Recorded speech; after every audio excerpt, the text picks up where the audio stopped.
Hola, muy buenas tardes y bienvenidos un miércoles más a este programa Libertad, Invito en Libertad FM. Vamos a estar con vosotros como siempre, como cada miércoles, hasta las 8 de la tarde. 5 minutos los que pasan y comenzamos ya a dar las buenas tardes, también como cada miércoles, como cada semana, a nuestra colaboradora habitual, la doctora Enriqueta Garijo, directora médico del Instituto Madrileño de Fertilidad, IMF. Muy buenas tardes. Buenas tardes, Paco. Buenas tardes, oyentes. Y listos y preparados para una nueva andadura, una hora que tenemos por delante para tratar estos temas sobre reproducción asistida, infertilidad. Hoy el programa, como sabéis, dedicado a la gestación subrogada. Durante toda esta hora y como siempre tenéis una vía de comunicación abierta con nosotros, que es vía Twitter a través de nuestra dirección @invitrolibertad. Así que cogemos un poquito de aire y comenzamos. Aclara Biomédica, asesoría de calidad para clínicas y laboratorios de reproducción asistida. En Aclara somos asesores para profesionales de la reproducción. Te ayudamos a optimizar todos los recursos a nivel técnico, científico y empresarial. Auditorías externas y todo lo que necesite tu centro de reproducción asistida. Teléfono 910-259-575.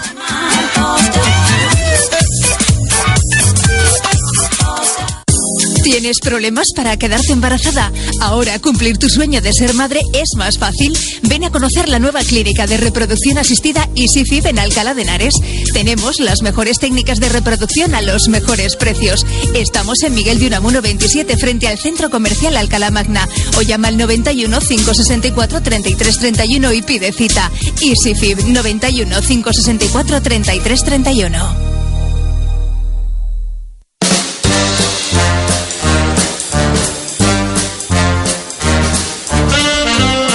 Ahora sí, comenzamos ya nuestro programa de hoy y bueno, antes de empezar a tratar el tema que nos ha traído hoy aquí, vamos a saludar a Natalia Álvarez, la directora de la Feria Invitra celebrada este fin de semana en Madrid, quien ya estuvo la semana pasada, el miércoles pasado, con nosotros en el estudio. Muy buenas tardes, Natalia. Muy buenas tardes. ¿Cómo estamos? Bien, cansados, pero bien. Después de ese sprint final ya durante la celebración de la Feria Invitra, ¿qué tal ha ido? ¿Cómo se han cumplido las expectativas que teníais? La verdad es que sí, estamos muy contentos, muy contentos. Ha sido una segunda edición. Ya no nos creíamos haber conseguido la primera, la segunda ya es una realidad. Ahora sí que podemos decir que Invitra es una realidad. Y se han cumplido las expectativas. Hemos tenido más visitantes que en España, que en Valencia.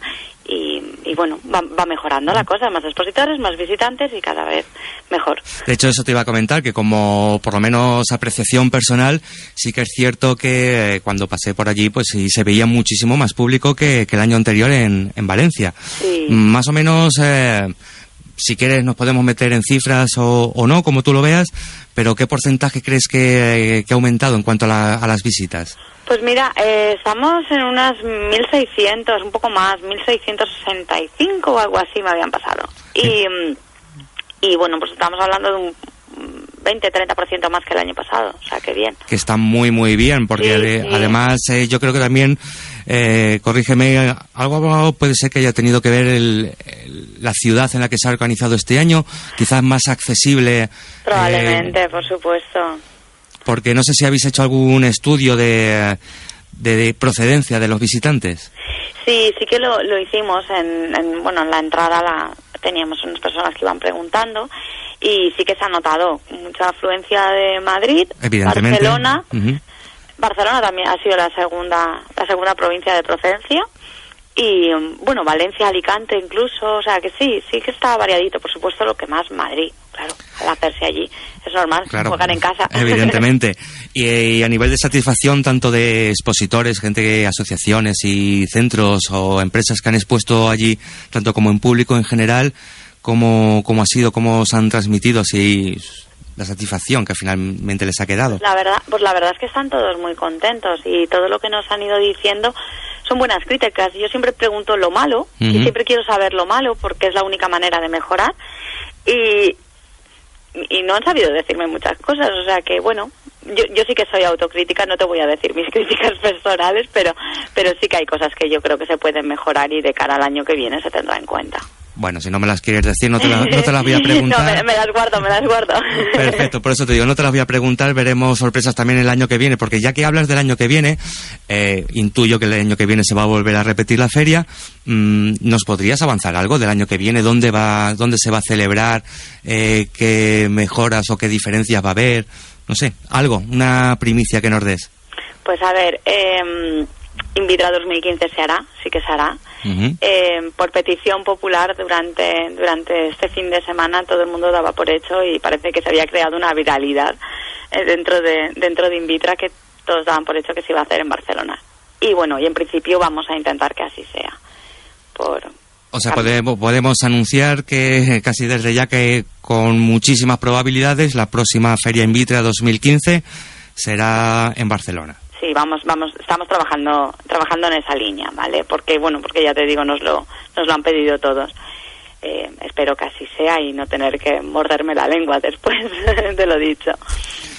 Doctora Garijo, creo que quiere comentarte algo, Natalia. No, Natalia, Hola, ¿qué tal? Hola, ¿cómo estás? Nosotros estamos muy contentos con la feria, se nos dio muy bien, nuestra experiencia es fantástica y lo único que quería añadir es que esperando que en el 2015 no tengamos que llevar el pasaporte, ¿no? Para entrar en la feria Invitra, ¿no? No creo que la independencia catalana esté tan cerca, ¿eh? Muy bien, solo eso. Bueno, en cualquier caso, de una forma o de otra, que será en Barcelona, animar también desde aquí a las clínicas de fertilidad de toda España que vayan pensando, doctora Garijo, es rentable, ¿no? Porque al fin y al cabo todo se reduce a la rentabilidad, es rentable acudir a la feria. A ver, por ahora no sabemos si será rentable, lo único que hemos hecho son gastos. Pero por lo menos visibilidad habéis tenido. Visibilidad hemos tenido muchísimos contactos que se están traduciendo en citas y yo creo que la rentabilidad la sabremos pues de aquí a aproximadamente 3 meses, me la vuelves a preguntar. Perfecto, me lo apunto. Gracias. Sí, más o menos ese es el plazo en el que vais a saber cuál ha sido el efecto Invitra. Perfecto, pues esperemos que el efecto Invitra se vaya extendiendo poquito a poco por todos los centros de España. Y Natalia, muchísimas gracias por estar con nosotros, por habernos dedicado tiempo durante estas semanas. Y bueno, hablaremos cuando quede poquito para la Feria 2015. Sí, muchísimas gracias a vosotros. Un saludo a los dos. Igualmente, Natalia. Y descansar ahora. Hasta luego. Sí, adiós. Adiós. We live in a comfy house. I have nice things in my room. We live here, it's quite okay with just the four of us. She works as an officer. Brian likes to stay at home. They adopted me when I was less than 1 year old. I am still the only girl, but that is okay with me. That way I'm the prettiest that anyone can see. Brian fixes up my hair. Today I'd like to sing along with the four of us. See all my YouTube videos. I have 2 fathers, 2 real fathers. They're cool and sometimes strict, but we're all doing great. I have 2 fathers, 2 real fathers. And if they ever have to, they both can be my mom. Pues ahora sí comenzamos ya con lo que va a ser nuestro tema central en el programa de hoy, en el In Vitro en Libertad de hoy, que va a ser la gestación subrogada. La gestación subrogada o gestación por sustitución, que es un método de reproducción asistida en el que además de los futuros padres participa una mujer que gesta el embrión. No es, por lo tanto, un alquiler del cuerpo de la mujer, sino una donación de su capacidad de gestación. Para hablarnos de ello tenemos con nosotros a Pedro Fuentes, vicepresidente de la asociación SNH. Son nuestros hijos. Muy buenas tardes. Buenas tardes a todos. Muchas gracias por estar hoy aquí con nosotros. Gracias. Y bueno, a modo de introducción, antes de empezar a entrar en materia, sí nos gustaría conocer un poquito, Pedro, la experiencia personal, porque creo que tienes un hijo procedente de este método. Nacido por gestación subrogada, cumplió 4 años ahora en agosto. Y bueno, conocimos hace años en la boda de unos amigos, conocimos a una pareja que tenían unas niñas nos habían sentado en una mesa, otra con otra, habían partido todas las parejas, todos estábamos revueltos, ¿no? Yo vi que las niñas eran iguales. Bueno, eran Manuel y Marcos, unos viejos amigos, y sus niñas habían nacido por gestación subrogada. Fue la primera vez que eso lo ves que existe, que es real, que no es una entelequia, que es una utopía. Yo había descartado ya tener hijos, y de hecho, aunque las vi en ese momento, tampoco lo...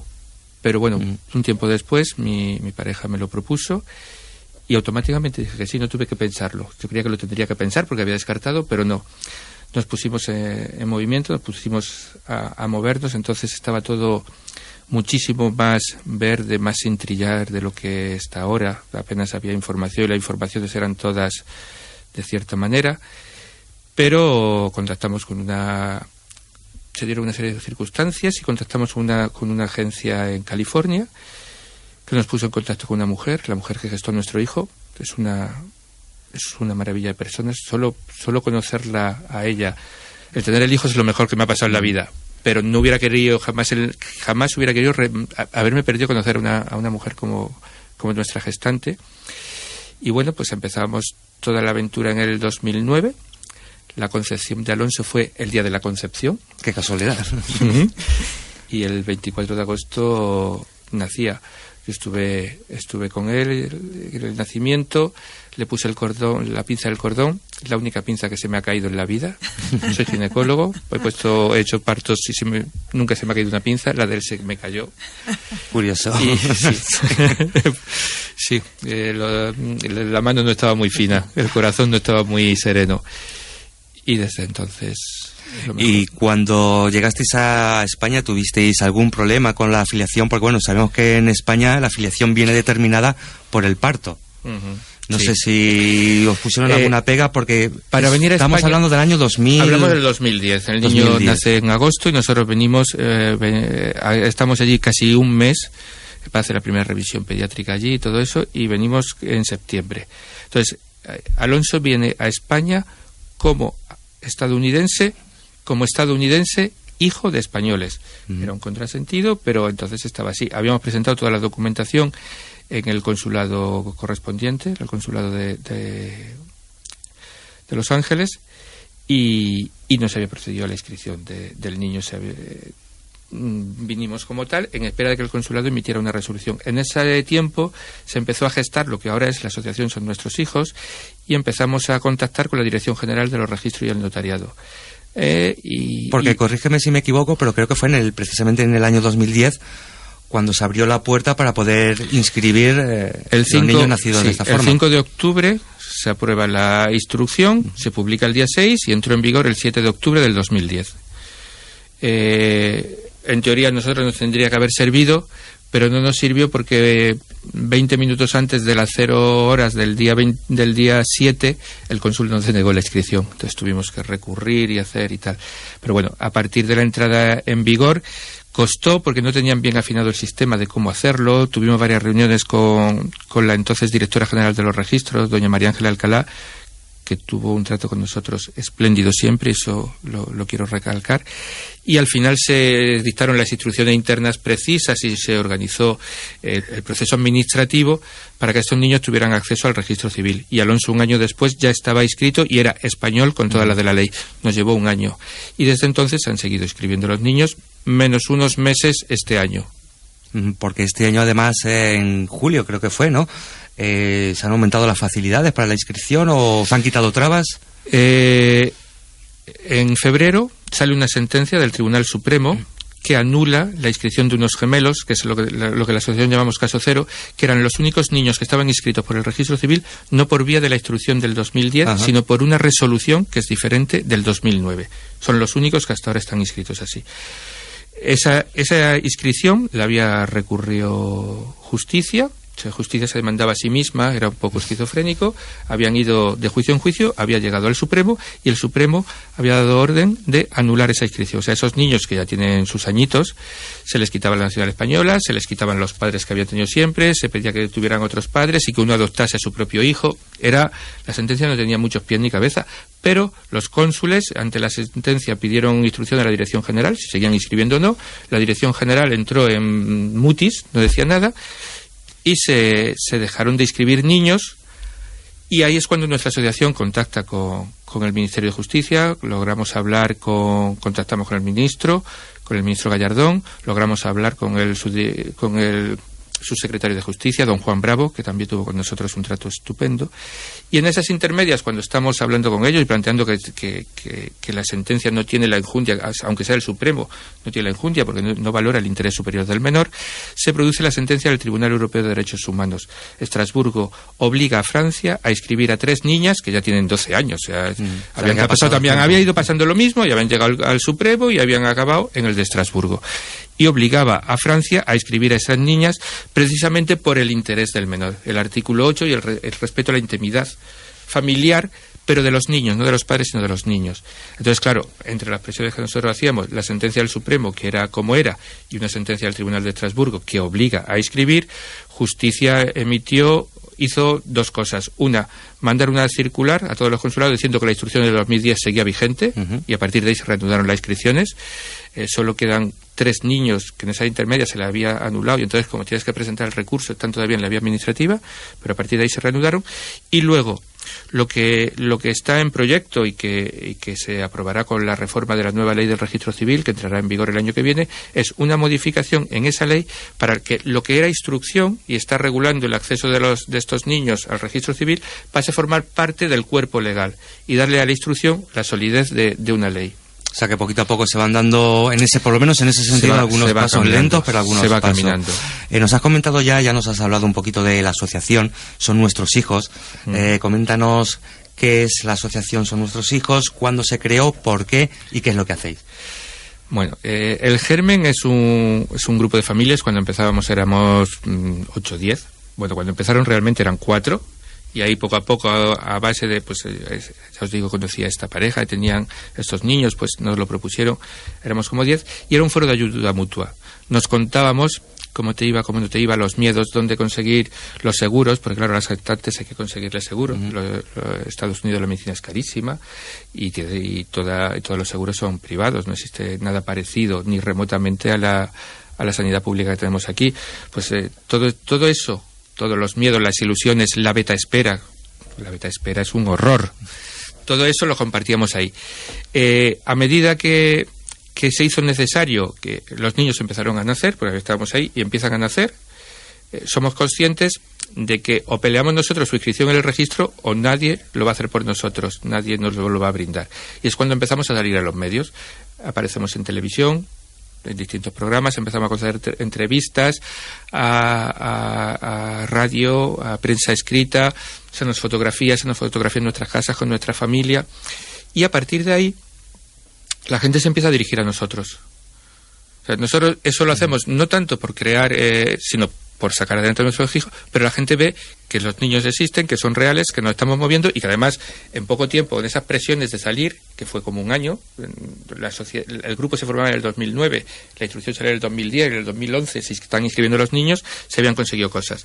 Y entonces sigue siendo un foro de ayuda mutua, pero en un momento determinado nos planteamos que como organización podemos tener más fuerza de cara a ser un interlocutor válido con la administración, porque hasta ahora era más voluntarioso que otra cosa. Y es cuando nos constituimos como tal, hacemos unos estatutos, hace un presidente, cuando nos constituimos como tal. ¿Qué hacemos?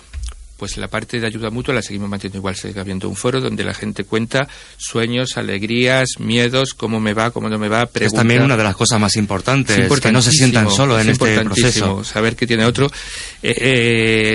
Es espectacular cuando nace un nuevo niño y cuelga a la familia la foto y es un río de felicidades, de enhorabuenas, de la ilusión con la que todo la vive.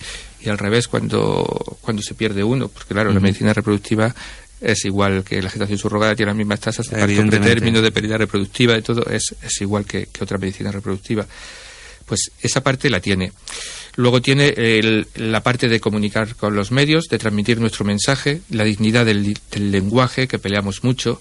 De hecho, hemos logrado que algún periódico importante de este país cambie la línea editorial de cara a titulares, por ejemplo.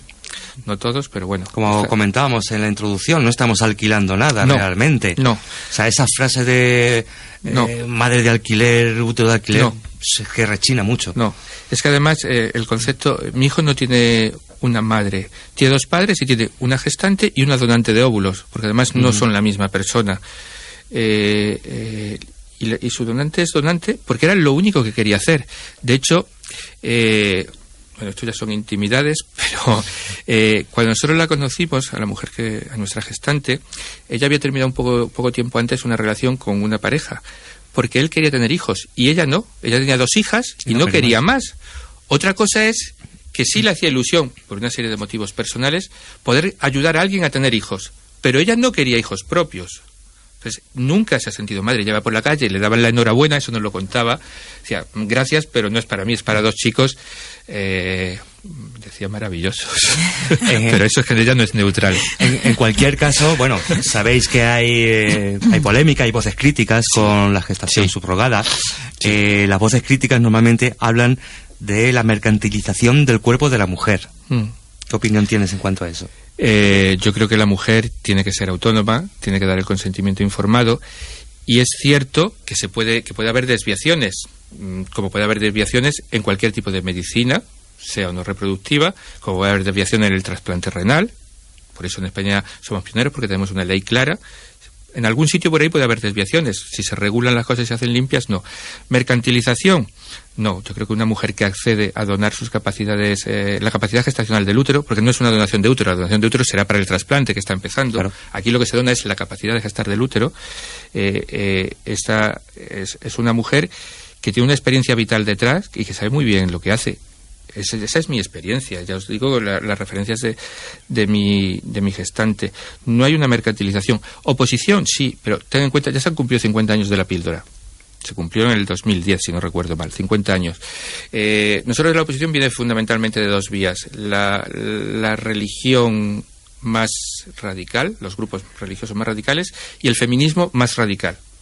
Bueno, pues la píldora, la religión sigue considerando que debe estar prohibida, y en el feminismo sigue habiendo 2 corrientes que no se ponen de acuerdo. Unas consideran que fue básica para la liberación de la mujer porque tomó el control de su reproducción, y es ella, y otros consideran que la píldora es un nuevo hallazgo del patriarcado para convertir a la mujer en un objeto sexual sin necesidad de asumir consecuencias reproductivas. Y esas 2 corrientes del feminismo existen. Entonces, doy por sentado que con respecto a la subrogación seguirán.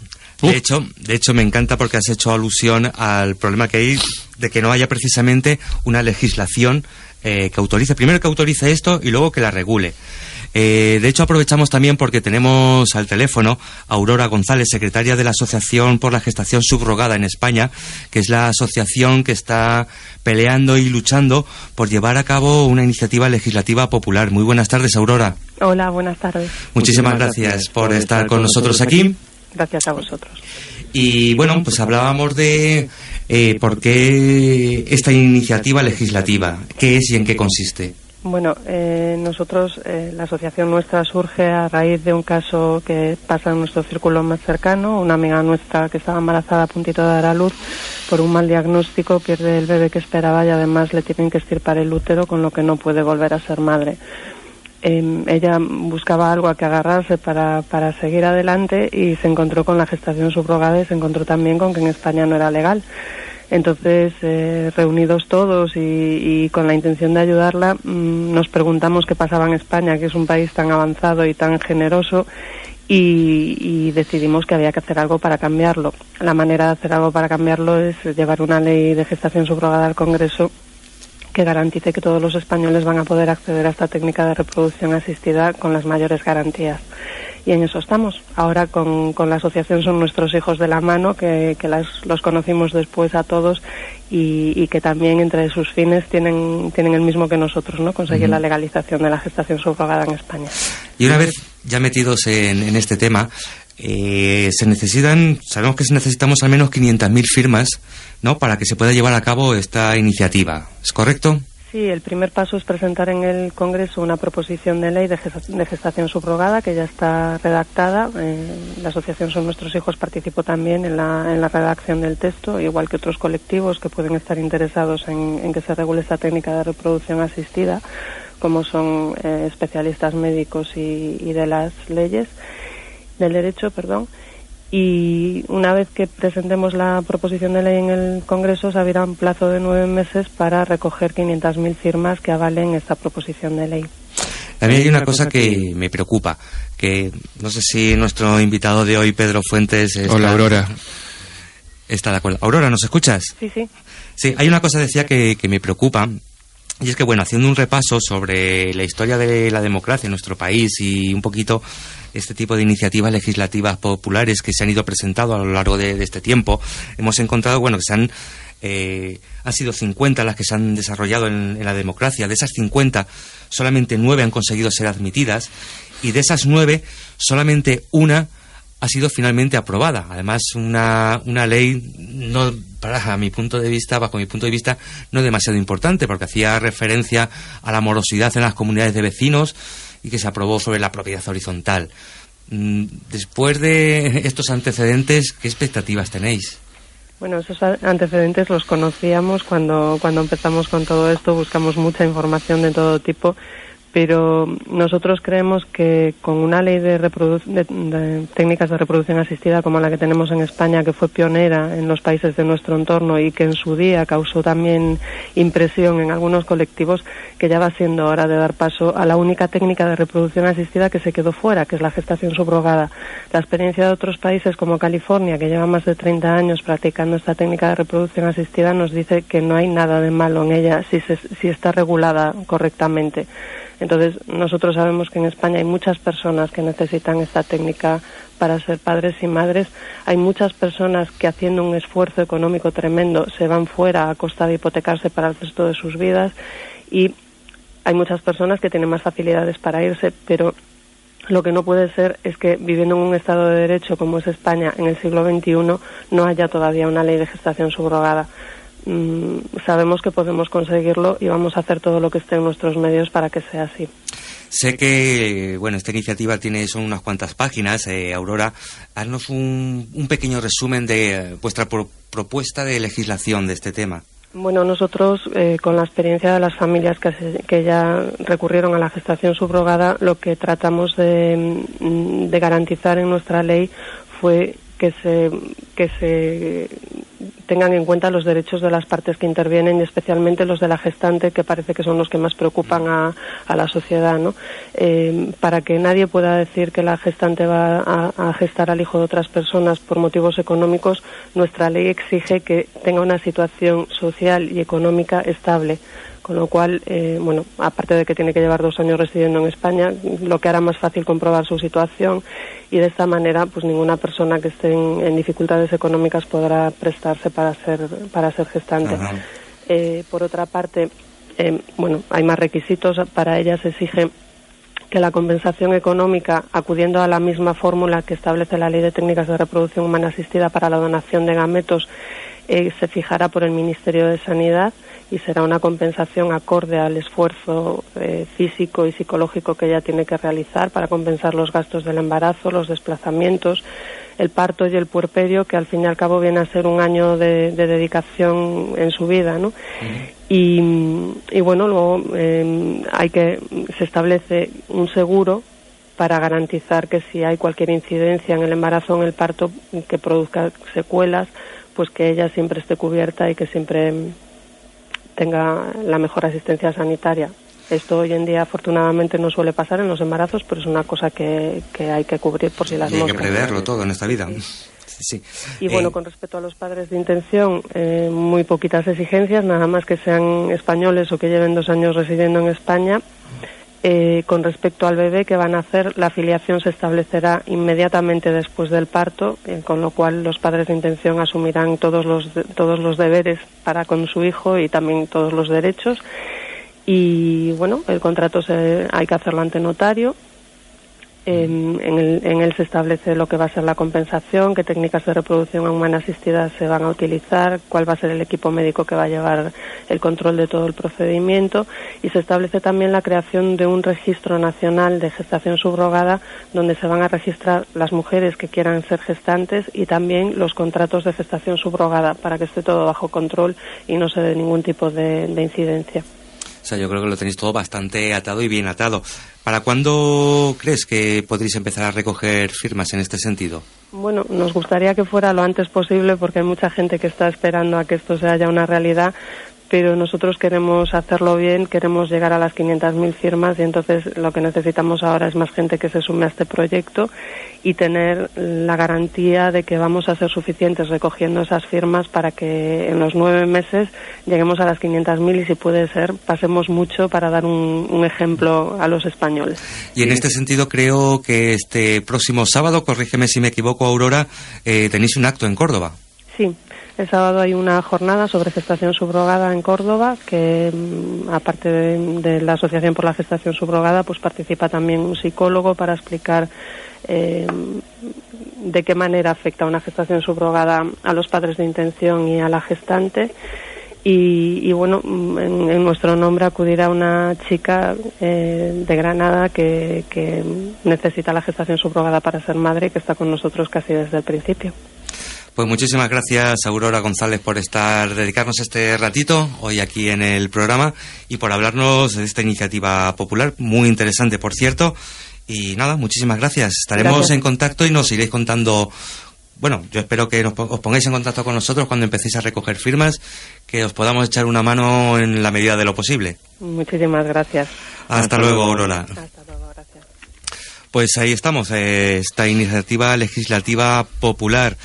Pedro, ¿por qué crees tú que todavía tenemos que estar tratando estos temas? ¿Por qué todavía no se ha regulado como debiera en nuestro país? Cuando hablábamos precisamente de eso, que España precisamente en cuanto a las leyes de reproducción asistida es uno de los más avanzados, menos en este campo. La gestación por sustitución, que es el nombre con que está recogida en la ley de reproducción, ha estado 2 veces en la mesa. Una fue en el 98 y otra en el 2006. En el 2006 estuvo casi a punto de llegar a discutirse, no digo ya pero el planteamiento fue, tiene muchos flecos, evidentemente, tienes que hacer una ley buena, va a ser muy complicado, vamos a dejarlo como está. Y se dejó como estaba en el 98, así. Eso es lo que nos han contado de las... O sea, por miedo a que se les compliquen las cosas. Claro, eso evidentemente es una técnica que tiene muchos flecos, pero que son unos flecos muy medidos.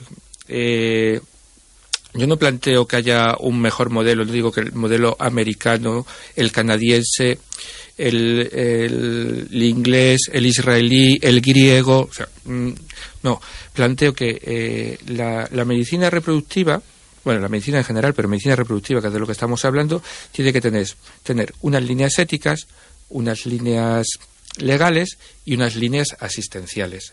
Y de ese conjunto sale la buena praxis. Eso mismo ocurre, te lo decía, con los trasplantes, tiene lo mismo, tiene la técnica del trasplante, la ética en los donantes, sean de vivos, no sean de vivos, sean de cadáver, tal, y la ley que regula cómo se hace todo eso. Pues esto es lo mismo. Entonces, eso muchos países lo han ido ya trabajando. La regulación canadiense es muy buena, pero lo último es de la Asociación Americana de Medicina Reproductiva, que es una guía de buena práctica del 2013 y que contempla todo esto que se ha dicho desde el punto de vista de la buena praxis médica. Entonces, efectivamente hay muchos flecos, pero son flecos que en muchos sitios ya están muy trillados, muy trabajados, y que lo que hay es que integrarlos. Y muchos flecos que, por lo que he tenido la ocasión de leer esta iniciativa popular, parece que están atados y bien atados. O sea, yo creo que están atados y bien atados. Poquitos flecos ya. Claro, no, tienen muchos flecos cuando lo empiezas a contar. Cuando a la gente le presentas la guía americana, por ejemplo, no os digo ya la propuesta que ellos llevan y en la que hemos colaborado. Le presenta la guía americana y dice, es que esto está resuelto, claro. Es que hay sitios donde la gestación por sustitución lleva 10, 20, 30 años. Entonces, lo han rodado. No podemos ser pioneros en Europa dando una ley sobre esto, pero no somos pioneros en el mundo ni vamos a hacer nada absolutamente revolucionario porque casi todo está hecho ya. ¿Quedará ajustar justo a la idiosincrasia española ciertos temas? Pues sí, vale. En California, por ejemplo, la afiliación la determina un juez. Aquí no hace falta la afiliación de un juez para la donación de gametos o la donación de embriones. La afiliación queda determinada por una ley que dice quién es el padre. O sea, la ley de reproducción reconoce los contratos, lo especifica así, el contrato de donación de gametos o el contrato de donación de embriones, lo reconoce el contrato y reconoce la afiliación derivada de ese contrato, y no reconoce el contrato de gestación por sustitución y no reconoce, por tanto, la afiliación derivada de eso. Es lo que hay que modificar esencialmente. A partir de ahí habrá que trabajar pues la seguridad social, cómo van a quedar o no van a quedar las bajas por el embarazo, las bajas por maternidad, que entiendo que corresponden a los padres, pero la gestante ha parido, tiene su cuarentena, tiene su puerperio, todo eso habrá que irlo afinando con las autoridades. Y ese tipo de cosas sí, pero el concepto de que eso tiene que quedar afinado y que eso hay que hacerlo respetando la autonomía, los principios de la ética, la beneficencia, la autonomía, la no maleficencia y la justicia con respecto a la gestante, eso está clarísimo. Tan fácil y tan complicado. Tan fácil y tan complicado. Vamos a coger un poquito de aire, vamos con un poquito de música y continuamos con este tema.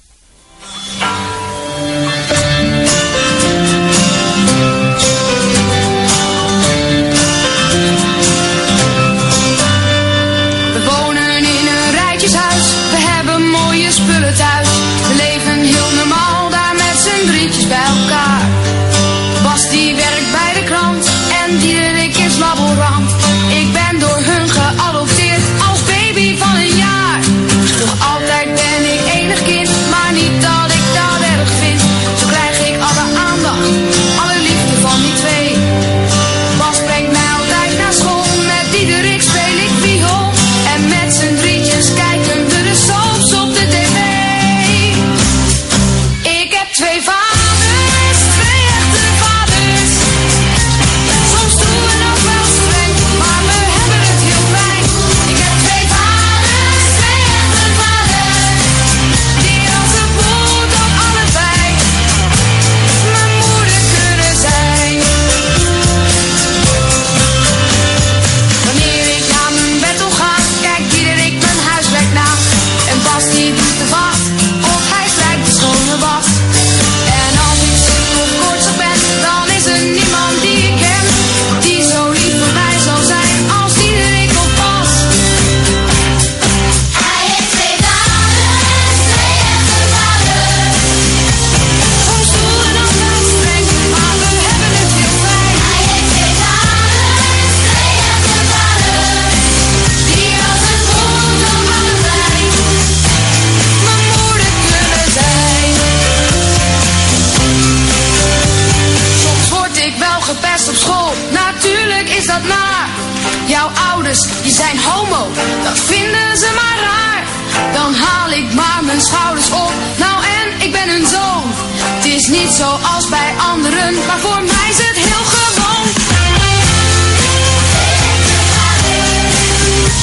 Soms doen we nog wel streng, maar we hebben het heel fijn. Hij heeft twee vaders, twee echte vaders. Die als een bulldog allebei. Die als een bulldog allebei mijn moeder kunnen zijn.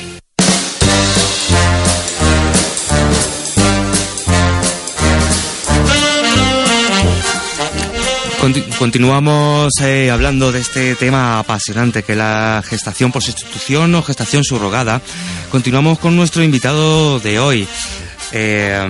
Estábamos hablando así un poquito, bajo tu punto de vista, bajo tu experiencia, ¿dónde nos aconsejarías o qué consejo darías a aquellas personas que estén planteándose en estos momentos ser padres a través de este método? ¿Qué país primero? Porque sé que hay mucha diferencia entre distintos países en cuanto a precio, que también muchas veces es un factor muy limitante, pero también en cuanto a garantías, entiendo. El dinero es un factor limitante de primera magnitud y de hecho lo que antes contaba Aurora, que ellos se ponen en marcha es porque esa persona llegada a ellos pierde a la niña, no tiene útero, la solución para ella tener un hijo es la gestación subrogada, pero no tiene dinero para irse fuera a cualquier lado. Entonces lo empiezan a poner aquí. Entonces el dinero es un factor limitante. Ahora mismo lo más caro es Estados Unidos.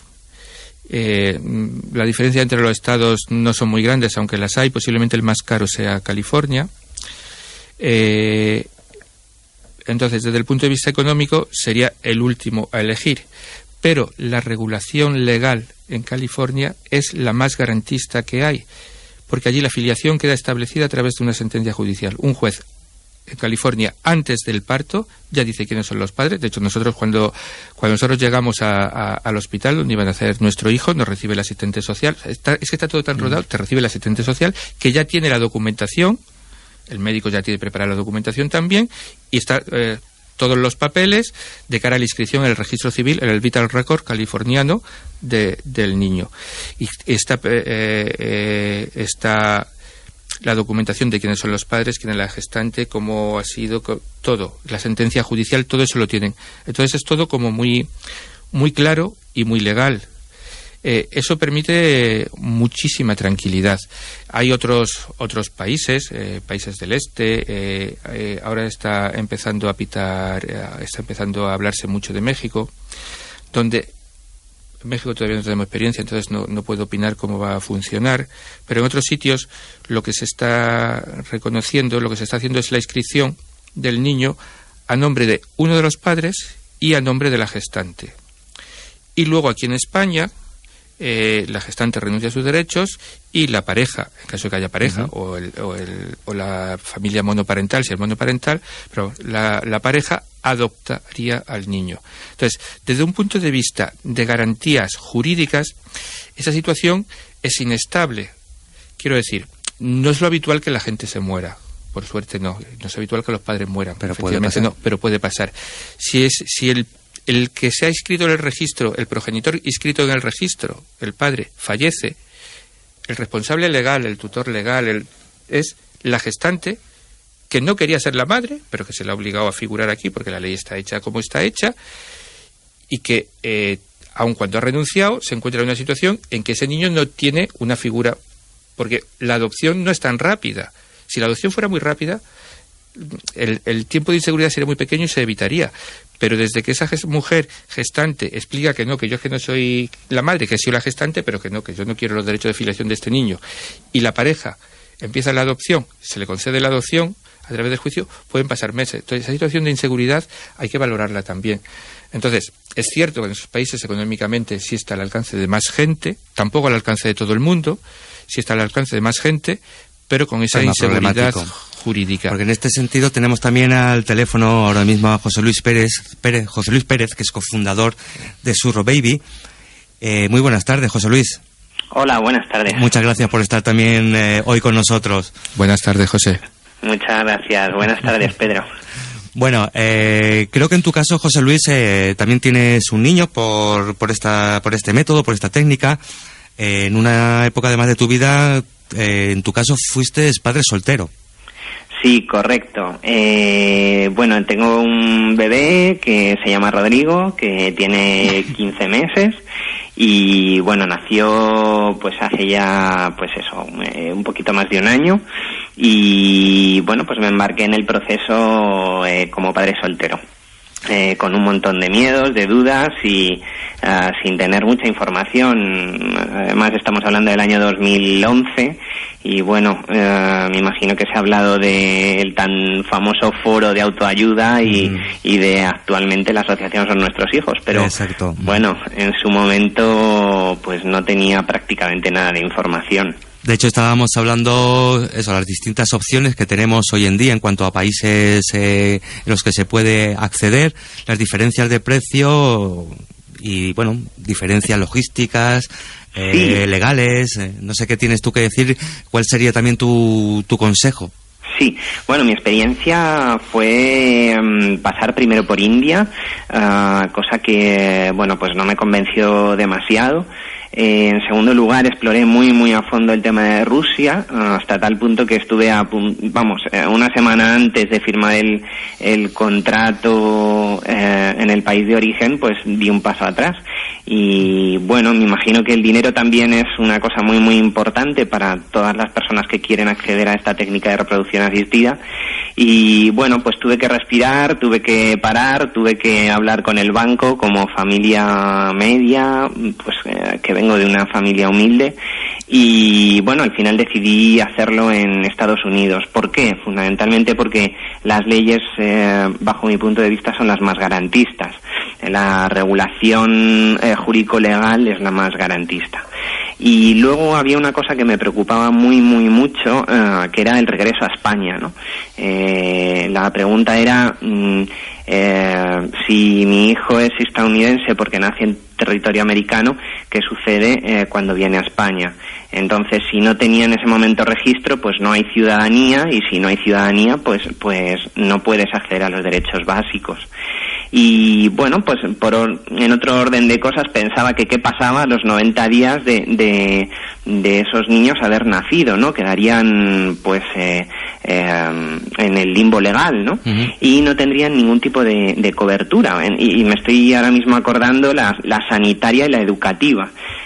Bueno, yo creo que eso lo exploré muy a fondo y entendí que aunque el dinero pues era importante, pero para mí era una inversión de futuro, y desde luego así fue, porque al mes y medio de llegar a casa llegó nuestro libro de familia, y el libro de familia te abre las puertas a todos estos derechos básicos que tenemos como ciudadanos españoles. Porque, ¿qué costes totales viene a tener un proceso de este tipo en Estados Unidos?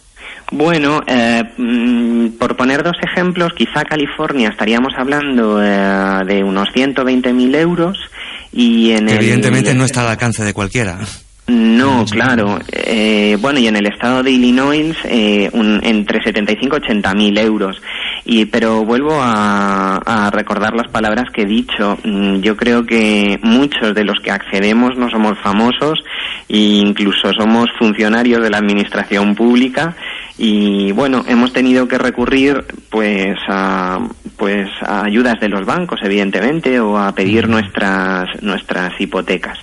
Hipotecas que pagaremos durante muchos años de nuestra vida. Pero bueno, en mi caso, por ejemplo, pues un hijo no tiene precio, por tanto, bueno, es una segunda parte a la que yo creo que uno puede hacer frente para solventar su deseo de la paternidad, si es que así lo tienes. José Luis, Pedro, bueno, vamos ya muy deprisa porque nos quedamos sin tiempo apenas, pero quiero que me comentéis un caso polémico que surgió, seguro que lo conocéis, que surgió este verano por la pareja australiana que contactó con una tailandesa a través de una de estas agencias de subrogación de su país. La donante, la gestante, tuvo mellizos, uno de ellos con síndrome de Down, y la pareja lo rechazó y se llevó solamente a la niña, que era la sana, la que estaba sin ese problema.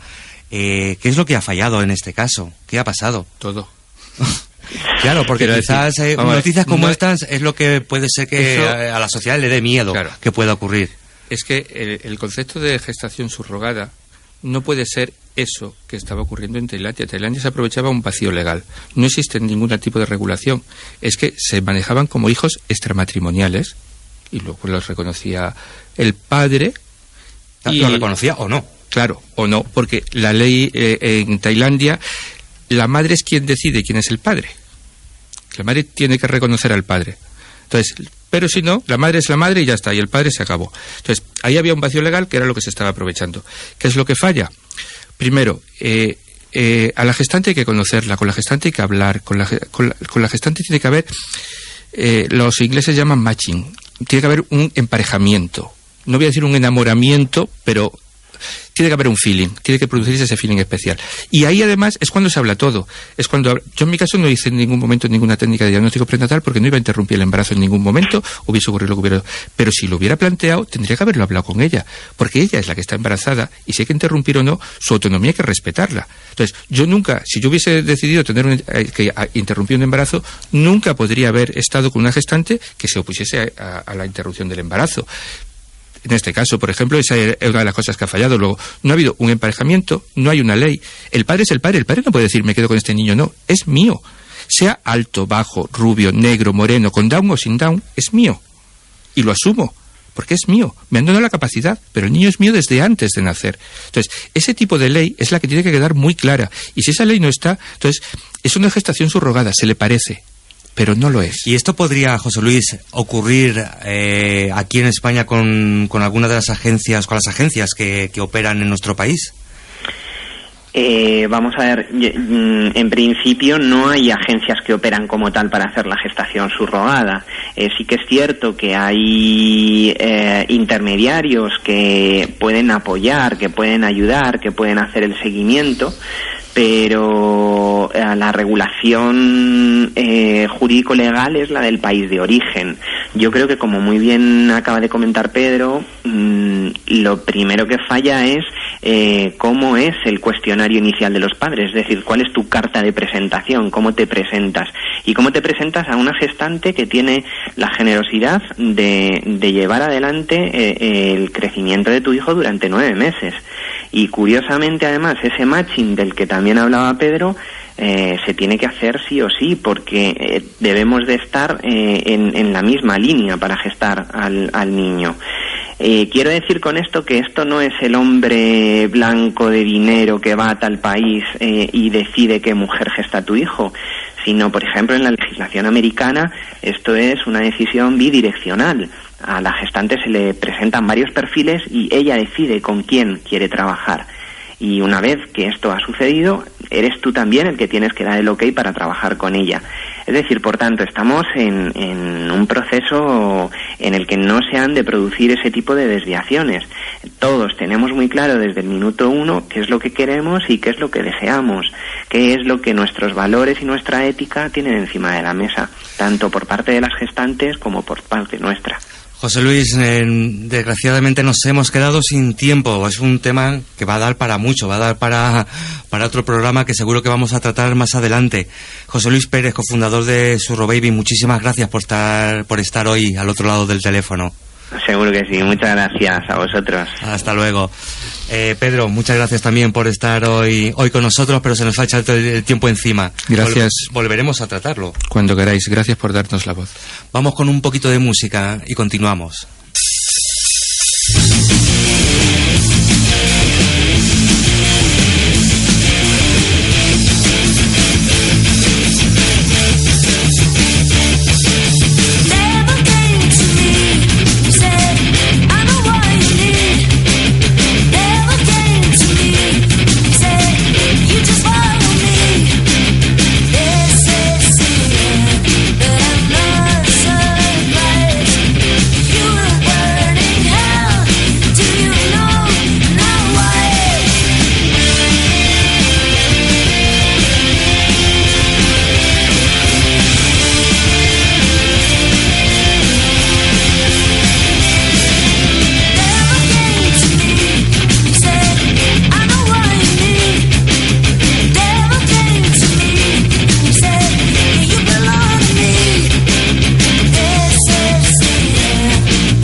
Pues 2 minutos nos quedan solamente para llegar hasta las 8 de la tarde, 2 minutos nos quedan del programa.